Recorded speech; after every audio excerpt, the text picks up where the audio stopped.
जय माता दी। कैसे हैं आप सभी? आशा करती हूँ आप सभी स्वस्थ होंगे, अच्छे होंगे। तो आज की जानकारी बहुत ही महत्वपूर्ण है। यह जानकारी है कि जब माँ काली या अन्य किसी देवी देवता की सवारी आती है तो वो केवल आपके शरीर पर खेलती ही क्यों है, बिना वचन करे वो सवारी क्यों चली जाती है। बहुत सारे बच्चों को देखा होगा कि सवारी आती तो पूरी प्रचंडता के साथ है, खेलती भी खूब है, शरीर भी खूब तोड़ती है, लेकिन वो वचन नहीं करती। तो इसके पीछे क्या कारण होता है, ऐसा क्या होता है? तो मैं इन्हीं सवालों का जवाब देने का आज प्रयास करूंगी और समझाऊंगी कि ऐसा क्यों होता है।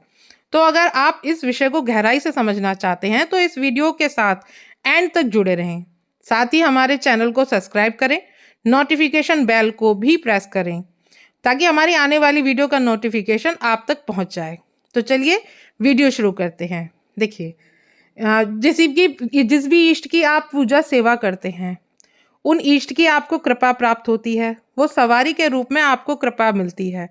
ठीक है, जब सवारी के रूप में आपको कृपा मिलती है तो फिर क्या होता है कि सवारी तो आ जाती है, लेकिन वो सवारी सिर्फ खेलती है, खेल करके चली जाती है, लेकिन कोई वचन नहीं करती है।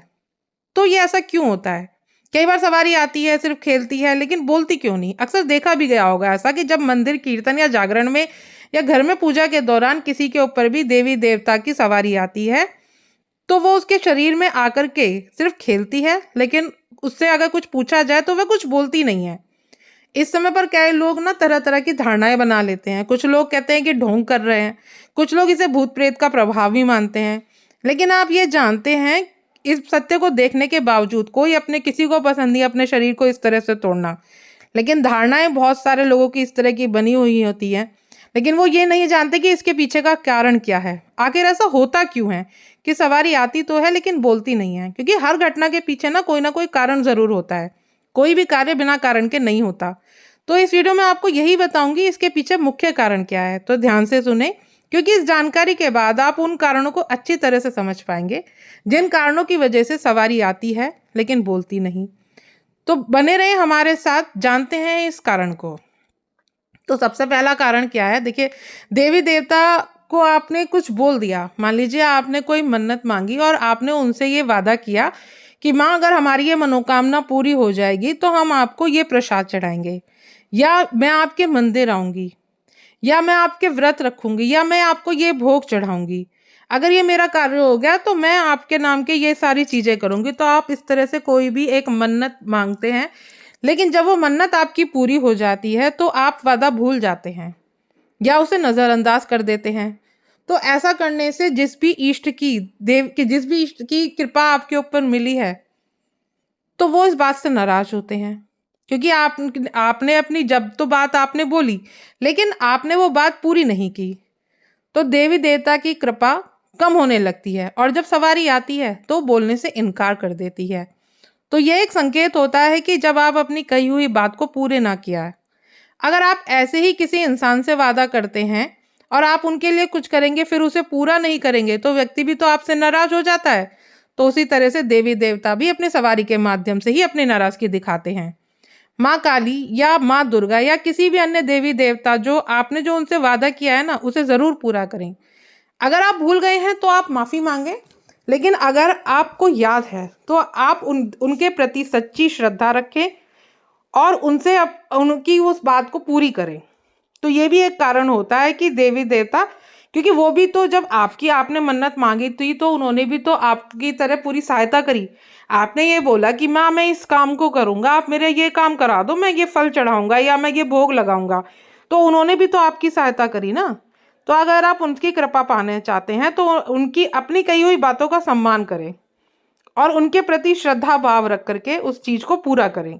तो एक ये भी कारण होता है जिससे देवी देवता रुष्ट हो जाते हैं और आप लोग फिर अपनी सवारी का मजाक उड़वाते हैं। तभी तो लोग बाग उस सवारियों को बुरी शक्ति या भूत प्रेत या ढोंग कहते हैं। ये तभी होता है जब माँ नाराज होती है कि आपने अपनी कही हुई बात पूरी नहीं करी, तो इससे भी माँ की शक्तियां जो है कम हो जाती हैं। क्योंकि महाकाली की कृपा और शक्तियां बहुत ही पवित्र होती हैं, उनका आदर करना अत्यंत आवश्यक है।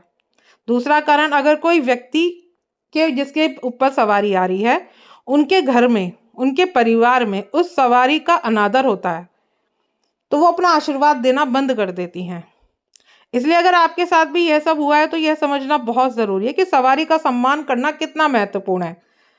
सवारी को देवी देवता का अंश माना जाता है, तो उनका सत्कार, उनका भी आपको इसी तरह से सम्मान करना होता है जिस तरह से आप देवी देवता का कर लेते हैं। मान लीजिए आपके घर में किसी के ऊपर सवारी आ रही है, लेकिन आप उसके प्रति अविश्वास कर रहे हैं, आप उसको सोच रहे हैं कि ये तो ढोंग कर रहा है, तो उससे भी देवी देवता नाराज हो जाते हैं।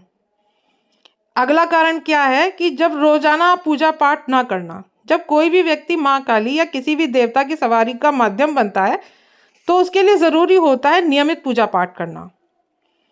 न केवल श्रद्धा का ही प्रतीक है, बल्कि सवारी को ऊर्जा को स्थिर और संतुलित रखने में भी मदद करती है। अगर आप रोजाना माँ काली की पूजा नहीं करते हैं या बाबा की पूजा नहीं करते हैं तो उनकी ऊर्जा धीरे धीरे कम हो जाती है। ऐसे में सवारी आती है लेकिन पूरी सवारी नहीं आती, सिर्फ सवारी खेलती है लेकिन कुछ बोलती नहीं है। तो ये भी एक संकेत होता है। तो अगर आप अपने कर्तव्य निभाने से चूक रहे हैं तो इस चीज को भी आप ठीक करें। हमें विशेष दिन होता है, जैसे माँ काली का दिन है मंगल शनिवार, ऐसे ही जैसे हनुमान जी महाराज का भी दिन है मंगल शनिवार, ऐसे ही हर सवारी का एक दिन निश्चित होता है। तो उन दिनों पे आपको उन सवारियों को भोग देना जरूरी होता है। अगर आप इस दिन भोग नहीं देंगे तो सवारी नाराज हो जाती है। भोग देने में कोई बड़ा खर्चा नहीं होता, लेकिन आपको श्रद्धा से जो भोग दिया जाता है उसी श्रद्धा को वो स्वीकार करती है। तो सवारी का नाराजगी व्यक्त कैसे करेंगी? वो सिर्फ अपनी नाराजगी इसी तरह से तो व्यक्त कर सकती हैं कि वो आएंगी, जब आप उनका आह्वान करेंगे वो आएंगी, खेलेंगी और चली जाएंगी। तो ये सभी देवी देवताओं के लिए है जिनकी भी सवारी आती हैं, तो उन्हें कोई भी विशेष दिन जैसे उनके होते हैं तो उस पे मिठाई या फल या उनकी प्रिय चीज का भोग जरूर दें। अगर आपके पास यह भी ना हो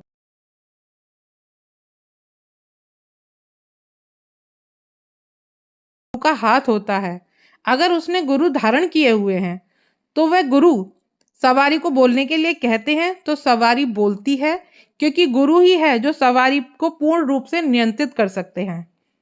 और गुरु सवारी और भक्त के बीच का एक माध्यम होता है। गुरु सवारी को निर्देश देते हैं और वो सही तरीके से कार्य करती हैं। तो इस प्रकार से जब किसी भी व्यक्ति को सवारी आती है तो उनके लिए इसीलिए बोला जाता है कि जब भी सवारी आती है तो आपको गुरु धारण करना आवश्यक है। उनके लिए गुरु बहुत ही ज्यादा जरूरी है, क्योंकि गुरु के मार्गदर्शन से ही सवारी चलती है और हमेशा ही लोक कल्याण के लिए कार्य करती है। तो अगर आप चाहते हैं कि आपकी सवारी आपकी बात सुने और बोले तो गुरु की शरण में जरूर जाएं। अब देखते हैं अगला कारण। अगला कारण क्या है? सवारी का बंधन। क्योंकि आजकल के टाइम पे व्यक्ति अपनी खुशी से ना खुश होकर के दूसरों की खुशी से जलता है। तो वो क्या काम करते हैं, वो देवी देवता की सवारी आती है तो उसको तंत्र क्रिया के द्वारा बंधन कर दिया जाता है, बांध देते हैं, सवारी बोलने से रुक जाती है। कुछ लोग तंत्र मंत्र का सहारा लेकर के सवारी पर रोक लगाते थे और ये लोग बहुत ही दुष्ट प्रवृत्ति के होते हैं, क्योंकि इनको सिर्फ और सिर्फ अपना फायदा चाहिए था। ये नहीं देखते कि उस बच्चे ने कितनी मेहनत करी है, कितनी तपस्या करी है, या उसने क्या रात दिन एक करा है, तब जाकर के उसे वो कृपा प्राप्त हुई है। लेकिन तंत्र मंत्र का सहारा लेकर के उस बच्चे के ऊपर वो क्रिया करके उस सवारी का बंधन कर देते हैं ताकि वह खुलकर सामने कभी ना आ पाए। क्योंकि व्यक्ति गलत इरादों से किसी ना किसी बुरी शक्तियों को भेज देता है और जिससे कि असली सवारी दब जाती है और बोलना बंद कर देती है। वे केवल खेलती है लेकिन अपने शब्दों से कोई संदेश नहीं दे पाती। बिल्कुल इसी तरह से होता है जैसे किसी पक्षी को पिंजरे में बंद कर दिया जाता है, वह चाहकर भी उड़ नहीं सकता। उसी तरह से सवारी पर बंधन लगाने के बाद वह पूर्ण अपनी शक्ति नहीं दिखा पाती, यानी सवारी पूर्ण रूप से नहीं आ पाती। अब अगला कारण सबसे ज्यादा महत्वपूर्ण और जरूरी है।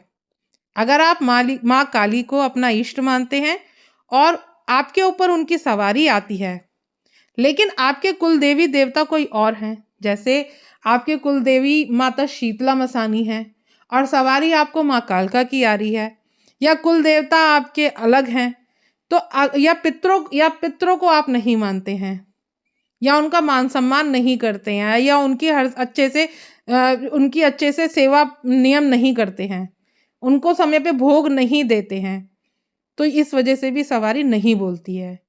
क्योंकि हमारे घर में कुल देवी देवता और हमारे घर में सबसे प्रथम पूजनीय है पितृ। अगर आप उन्हीं का मान सम्मान नहीं करते हैं, उन्हीं को भोग प्रसाद आप सही से नहीं देते हैं, तो आपकी सवारी भी नाराज हो जाती है। क्योंकि पितरों का आशीर्वाद ही हमारे जीवन में सुख, शांति और उन्नति के रास्ते खोलता है। ये सबसे ज्यादा महत्वपूर्ण होता है, क्योंकि प्रथम हमारे घर के पितृ ही होते हैं। आप उन्हें भूल जाते हैं, उनकी नाराजगी के कारण सवारी कभी आपकी खुलकर नहीं आती है, बोल नहीं पाती है। ऐसा होता है जब आप अपने घर के बड़े बुजुर्गों को नजरअंदाज करेंगे तो सीधा बाहर के रिश्तेदारों से सहायता मांगेंगे, तो वो कैसे आपकी सहायता करेंगे? क्योंकि आप घर वालों का सम्मान नहीं कर रहे हैं, लेकिन बाहर वालों को आप सम्मान कर रहे हैं, तो घर वालों को तो बुरा लगेगा ही ना। तो इसलिए आपको अपनी कुलदेवी और कुलदेवता का पूर्ण सम्मान करें, जिससे आपकी सवारी खुल करके आए, आपकी सवारी आपसे प्रसन्न रहे। आशा करती हूँ वीडियो आपको अच्छी लगी होगी। वीडियो अच्छी लगी तो वीडियो को लाइक शेयर जरूर करें। जय माता दी।